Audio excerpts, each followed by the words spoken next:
திருச்சிற்றம்பலம். எல்லாம் வல்ல ஞானமே வடிவாகிய அருட்குருநாதர் மாணிக்கவாச பெருமானுடைய பொன்னா திருவடிகளையும், நமக்கெல்லாம் தோன்றா துணையாக விளங்கி வரக்கூடிய எம்பெருமானுடைய திருவடிகளையும், மற்றுமுள்ள அடியார் திருவடிகளையும் நம்முடைய மனமை மொழிகளாகிய முக்கரணங்களையும் மிக பணிவோடு உரித்தாக்கி கொண்டு, நாம் தொடர்ந்து உண்மை விளக்கம் என்கின்ற சாஸ்திர நூலினை சிந்தித்து கொண்டு வருகின்றோம்.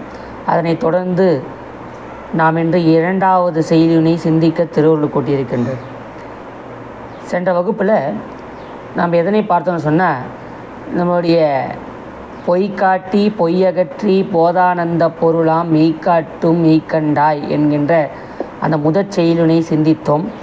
இந்த இரண்டாவது செயலிலுமே முதல் செய்தியில் என்ன சொல்லுகிறார் என்று சொன்னால், அதாவது தான் கேட்கும் சுத்த வினாவை கேட்டு அருள் சொல்கின்றார். அப்போ சுத்த வினா உன்னை கேட்கலை, அப்போ இப்பாடலில் தான் முதல் வினாவை கேட்கின்றார். இந்த இரண்டாவது செயலாக இருந்தாலும் கூட முதல் செய்யுளில் விண்ணப்பம் வைக்கின்றார். இந்த இரண்டாம் செய்யுளிலிருந்து தான் தன்னுடைய கேள்வியை கேட்கின்றார் நம்ம மனவாசக பெருமான். அது எப்படி செய்கின்றார் என்பதனை நாம் செய்யுளே சிந்திப்போம். எல்லாம் எடுத்துக்கொள்ளுங்கள். இரண்டாவது செய்யுள். ஆறாறு தத்துவம் ஏது ஆணவம் ஏது அன்றே தான் மாறாவினை ஏது மற்ற இவற்றின் வேறாகா நான் ஏது நீ ஏது நாதன் நடம் அஞ்செழுத்து தான் ஏது தேசிகனே சாற்று. இதோடைய பத உரை பாருங்கள். ஆறாறு தத்துவம் ஏது. ஆறாறு என்று சொன்னால் 36. அது சைவ சமயத்திலே 36 தத்துவங்களை கொண்டது நம்ம சைவ சமயம். அப்போ நம்ம சைவ சமயம் நம்ம போற்றி சொல்லும் நம்மளோட தத்துவம் 36 தத்துவங்கள். அது ஆறாறு தத்துவம் ஏது. ஆறாறு 36. அது சைவ சமயத்தில் கொள்ளப்படும் அதுக்கின்ற அந்த 36 தத்துவங்கள் இயல்பு யாதுன்னு கேட்குறாரு. அப்புறம் ஆணவம் ஏது. அப்புறம் என்னுடைய அஞ்ஞானமாகிய ஆணவம் தான் ஏது. அன்றேதான் என்பது பொருட்டு அன்று தொட்டு, அதாவது வழக்கம் போல் தொன்று தொட்டு அன்று, அது அன்றே தான் என்று போது படிப்படியாக நான் பல காலங்களாக தொன்று தொட்டே என்பது போல் அன்றே தான் மாறா, அதாவது நீங்காமல் தொடர்ந்து வருகிறது. மாறாத ஒன்றுனா அன்று போல் இன்றுமே இருக்குது அப்படின்னு சொல்கிறார். மாறா வினை ஏது. வினை ஏதுன்னா என்னது? நம்முடைய வினை என்று கோட்பாட்டுக்குள்ளே போனால் அது 3 வினைகளாக வரும். வினையை மொத்தமாக ஒரே இதில் பேரில் சொன்னால் கண்மம்னு சொல்லிடலாம்.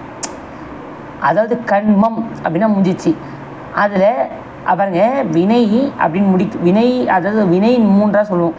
அது என்னது அப்படின்னா பழவினை, நுகர்வினை, வருவினை அப்படின்னு சொல்லக்கூடிய நம்மளுடைய வினைகள் 3. அதை நம்மளுடைய சஞ்சித்தம், பிராரத்தம், ஆகாமியம் அப்படின்னு 3 வினைகள் சொல்வார்கள். அந்த 3 வினைகளும் சேர்த்தா ஒரே வார்த்தை கண்மம். கண்மம்னா வினை தான்.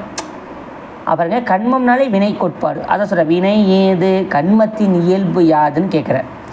மற்ற இவற்றின் இத்தத்துவங்கள் ஆணவ கண்மம் ஆகிய இவற்றிற்கு, அதாவது மற்ற இவற்றின்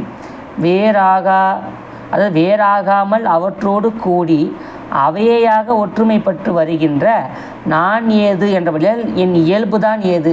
இதை நம் மணிவாச பெருமான் கேட்பார். நானாரடி அணைவான் ஒரு நாய்க்கு தவிசிட்டு இங்கு ஊனார் உடல் புகுந்தான் உயிர் கலந்தான் முளம் பிரியான் சொல்ல. அவனோட பதிவே சொல்ல.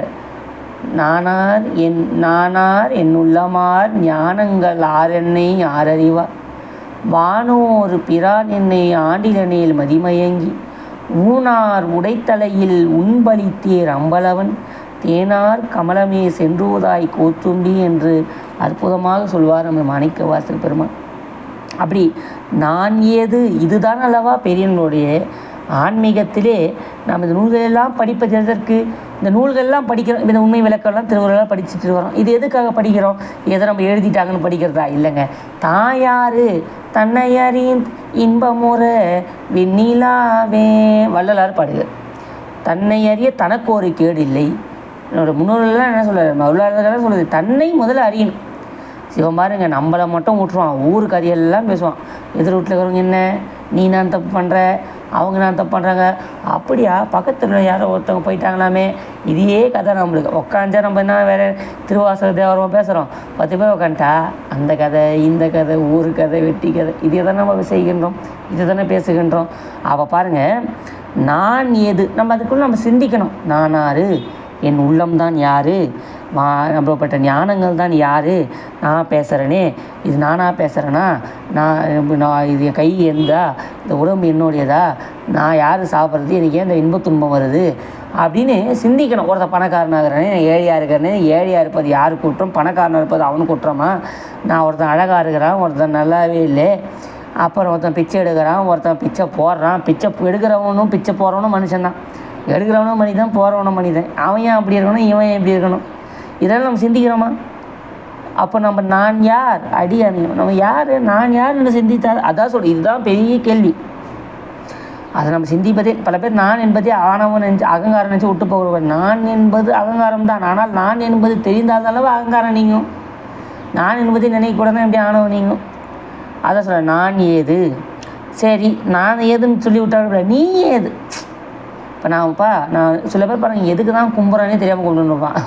போகிற சாமி எல்லா சாமிக்கும் மாவு விளக்கு போடுறது, எல்லா சாமிக்கும் தேங்காய் விளக்கு போட்டு எல்லா சாமியும் கும்பிட்றது, எல்லா சாமியும் வழிபடு. அதாவது ஒன்றென்று தெய்வம் உண்டென்று, ஒரே தெய்வம் ஒன்றே குலம் ஒருவனே. முதல்ல நம்ம இறைவன் சிவம், சிவத்தன்றி ஒரு தெய்வத்தை சைவத்தின் மேல் சமயம் வேறு இல்லை, அது சிவமாம் தெய்வத்தின் மேல் தெய்வம் வேறில்லை என்று அற்புதமாக நம்மளுடைய சாத்திரத்திலே, நம்மளுடைய சைவ சமயத்திலே அற்புதமாக குறிப்பிட்டிருப்பார். அதான் நீ ஏது, நீ ஏது என்றபடியினாலே இறைவா, முதல்ல இறைவன் யார் என்பதும் தெரிஞ்சிக்கணும்ல. சுவாமி நம்மளுக்கு ஏன் நீ ஏதுன்னு கேட்டாங்கன்னா, இதில் ஒரு அர்த்தம் இருக்குது. சுவாமி யாருன்னு அப்போ தான் நம்ம தெரிஞ்சிக்க முடியும். இப்போ நம்ம இப்போ ஒருத்தர் நம்ம மேலே ஒருத்தர் மேலே அன்பு வருதுன்னா எப்படி வரும்? எதுவுமே தெரியாமல் ஒருத்தர் மேலே நம்ம அன்பு பாராட்ட மாட்டோம். ஆஹா, இப்போ பெரியம்மாவும் பெரியப்பா யாராவது வராங்க, நம்ம சொந்தக்காரங்க வராங்க, இல்லை யாரும் தெரிஞ்சவங்க வராங்கன்னா அம்மா சொல்லுவாங்கப்பா இவர் தான்ப்பா அவர், நீ இளம் வயசில் இருக்கும்போது உங்கள் ஹாஸ்பிட்டல் வந்து பார்த்தாப்புல, இல்லை நம்ம அவ்வளோ கஷ்டத்தில் இருக்கும் போது இவங்க நம்ம அந்த டைமில் நம்மளுக்கு பணம் கொடுத்து உதவுனார், காலத்தினால் செய்த பயன், அதாவது நம்ம நல்லா காலத்தினால் செய்த உதவி, நம்மளுக்கு அது போல் நிறைய உதவிகளில் செய்தார் அப்படின்னு நம்ம சொல்கிறோம். அப்போ நம்மளுக்கு என்ன வருது, அவங்க மேலே அன்பு வருது. பார்த்தாலும் ஆஹா நம்மளுக்கு இந்த மாதிரி இந்த காலகட்டத்தில் இவரெல்லாம் செய்தாரா அப்படின்னு அவரை கூப்பிட்டு அன்பாக ஒரு உபசரிப்பெல்லாம் செய்து நம்ம எல்லாம் செய்கிறோம். அப்போ எப்படி அன்பு வரும்? அவர் யார், அவர் நம்மளுக்கு என்ன நன்மைகள் செய்திருக்கிறார், இல்லை அவர் மூலியம் நம்மளுக்கு என்ன பயன் இருக்கிறதா என்று தெரிஞ்சால் தான் அங்கே அன்பு வரும். அப்போ இறைவன் நம்மளுக்கு என்ன செய்தார், அவன் ஆன்மா கழித்தேறவன் என்ன செய்தான், யாது செய்தான் என்பதை நாம் உணர்ந்து கொள்ள வேண்டும். அப்போது சுவாமி நம்மளுக்கு என்ன தருகிறார், தனுகரண புவனமோகமாகிய 4 நம்மளுக்கு தருகிறான். தனு என்று சொன்னால் உடம்பு, அதை பற்றி கரணம் என்று சொன்னால் அதில் இருக்கக்கூடிய கருவிகள், போனம் என்று சொன்னால் வாழக்கூடிய இருப்பிடம், போகம் என்று சொன்னால் அனுபவிக்கக்கூடிய அனுபவிப்பு ஆகிய அந்த 4 நல்குகின்றான். உயிர்களை இறைவன் படைக்கவில்லை, அதை முதல்ல நம்ம நல்லா புரிஞ்சுக்கணும். இதெல்லாம் நம்ம உள்ளே போக போக பொறுமையாக நம்ம சிந்திப்போம், அதை பொறுமையாக பார்ப்போம். அப்போ நீ ஏது, அப்போ குருவாக எழுந்தருளி வந்துள்ள நம் இயல்பு யார், நாதன் நடம் ஏது, முதல்வன் இயற்றும் திருக்கூட்டாகிய அந்த நடனம்தான் ஏது, 5 எழுத்து தானேது. நம்ம சொல்கிறோம், இப்போ ஆன 5 எழுத்துலே அண்டமும் அதுகண்டமும், ஆன 5 எழுத்துலே ஆதியான மூவரும், ஆன 5 எழுத்துலே அகாரமும் முகாரமும், ஆன 5 எழுத்துலே அடங்கலா சிவவாக்கியிருப்பேன். அந்த 5 எழுத்துலே அனைத்தும் அடங்குதுன்னு சொல்கிறோமா இல்லையா? அப்படி அந்த 5 எழுத்து என்ன என்பதை தான் கேட்குறார். 5 எழுத்து ஏது, தான் ஏது, தான் இப்போ நான் என்றபடியாலே தன்னியல்பையும், தான் ஏது என்பதனால் தான் அடையக்கூடிய பயன்தான் ஏது. ஃபஸ்ட்டு நான் ஏது என்பது இந்த உயிர்னா என்ன அப்படின்னு நான்னா மொத்தத்தை நான்னா என்னான்னு கேட்குறாரு.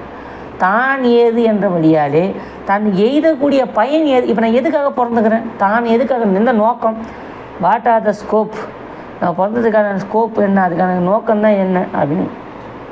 தான் ஏது தேசிகனே குரு முதல்வரேன்னு பொருள்.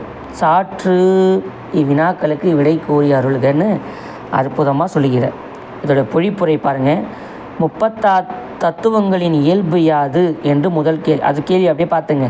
36 தத்துவங்களின் இயல்பு யாது, ஆணவத்தின் இயல்பு யாது, தொண்டு தொட்டு ஆணவத்தோடு தொடர்ந்து நீங்காமல் வரும் வினையின் இயல்பு யாது, இத்தத்துவங்கள் ஆணவம் வினை ஆகியவற்றின் வேறாகாமல் அவற்றோடு கூடி ஒற்றுமை பற்று வரும் என் இயல்பு யாது? என் அறியாமையை நீக்கி உண்மையை உணர்த்த வந்தருளும் நும் இயல்பு யாது? இறைவன் இயற்றும் நடனத்தின் இயல்பு யாது? திருவைந்தெழுத்தின் இயல்பு யாது? முக்தியின் இயல்பு யாது? குரு முதல்வரை இவற்றிற்கு விளக்கம் கூறியருள் வீராக என்று மாணவர் ஆசிரியரிடம் வேண்டுகிறார். இதனை தான் என்ன பண்ணுறாரு, நம்மளுடைய மனவாசகர் இருந்தார் மெய்கண்டரிடம் நம்மளுடைய விண்ணப்பத்தை வைப்பதாக சொல்கின்ற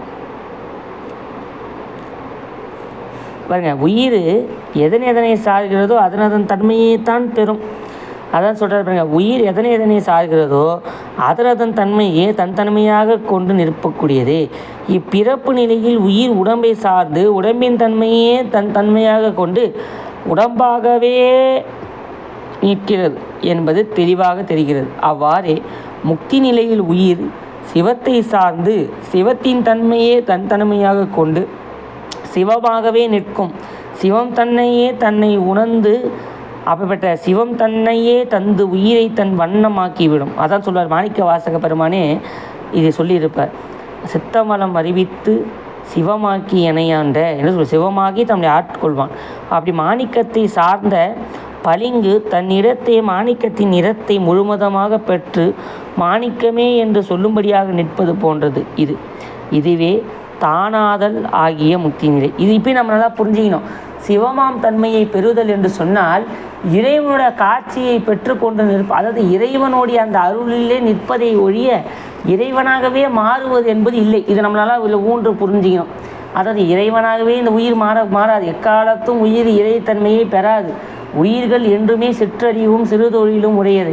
அப்படி அவனுடைய வியாபகத்திலே அது உயிரோட அறிவு வியாபக அறிவு, இறைவன் வியாபகன், அதில் உயிர் வியாபியம், அதில் பாசம் என்பது வியாப்தி. இந்த நிலையை நீங்கள் புரிஞ்சிக்கணும். அதாவது இறைவன் என்பது பரந்த ஆகாயம்னு வச்சிங்க, அதில் அடங்கி இருக்கக்கூடிய இந்த பூமி போன்றது நம்மளுடைய உயிர்னு வச்சிங்க, அது உள்ளே அடங்கி இருக்கக்கூடிய இந்த பூமியிலும் உள்ளதான அடங்கி இருக்குது எது?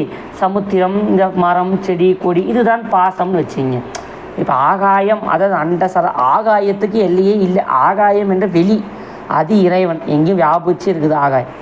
அது உள்ள பல அண்டங்கள் இருக்குது. அதில் பூமின்னு ஒன்று இருக்குது. பூமி தானே உலகம், நம்ம இருக்கிறோம்ல பூமியில், அந்த பூமி தான் உயிர்னு வச்சுங்க. அதில் இருக்கக்கூடிய வியாபியம், அதில் பாசம் எது? வியாப்தி. அதில் அடங்கி அடங்கி ஆகாயத்துக்குள்ளே பூமி அடக்கம், பூமிக்குள்ளே அது இருக்கக்கூடிய அந்த கடல் சமுத்திரம் மரங்கள் அடக்கிறது போலே அடங்கி நிற்பது. அதுபோல் நம்ம இறைத்தன்மையை சிவமாக்கி இணையாண்டு சிவமாகவே மாறுவதில்லை, சிவத்தின் தன்மையை பெற்று நிற்போம். ஆமாம், இது எப்படி உதாரணம் பார்த்தோன்னு சொன்னால், அதாவது இப்போ உதாரணம் சொன்னாங்க. இப்போ மாணிக்கத்தை சார்ந்த பளிங்கு, இப்போ மாணிக்கம்னு இருக்குது, அதை பளிங்கு தள்ள வச்சா அது தனிமையை காட்டுதா இல்லையா? இப்போ உதாரணம் இப்போ கண்ணாடி இருக்குதுன்னு வச்சிங்க, இப்போ கண்ணாடியில் போய் நம்ம வெளிச்சத்தை பார்த்தா கண்ணாடி எதை காட்டுகிறோமோ அதை தன் வயமாக காட்டி நிற்கும். அதுக்காக அது அதுவாகவே மாறிச்சு எதுவும் சொல்ல முடியாது. அது தன்மையிலே அது நிற்கிறது என்பது தான் அதற்கான பொருள். தான் என்பது சிவத்தை குறிக்கும். எனவே தானாதல் என்பது சிவமாதல் என பொருள்படும். தானாதல் என்பதே செய்யுளில் தான் என நின்று முக்தியை குறிப்பதாயிற்று. அதான் சொன்னார், தான் யாது, அதை கேட்டார்ல, தான் ஏது என்பதற்கு இதான். இப்போ இதுக்கு நம்ம ஆசிரியர் என்ன விளக்கம் தருகிறார் என்பதனை நாம் 3வது செய்தியிலே காண்போம். திருச்சிற்றம்பலம்.